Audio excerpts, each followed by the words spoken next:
Ayan, libreng ice cream, courtesy ng supporters ni Miss Maharlika. Ayan.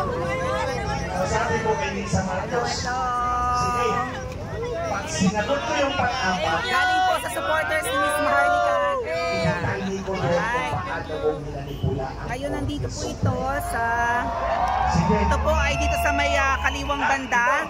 So, mayroon ding isang ice cream na dadali natin doon sa kanan. Nasaan na ba yun? Nawala na. Doon naman sa kabila po tayo maglalagay ng isa pang ice cream. Nasaan na? Ayan, yan, yan, yan.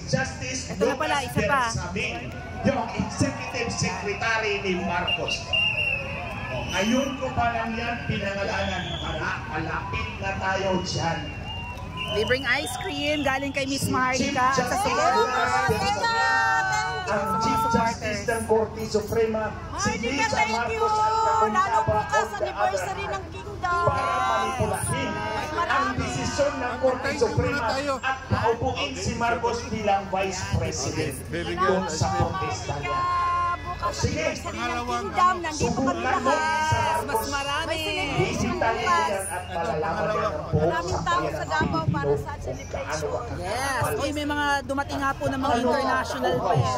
Ayun. Natalo na nga yung asawa mo. Pangalawang ice cream na courtesy of supporters ni Miss Maharlika. Alright. Alam ko yun.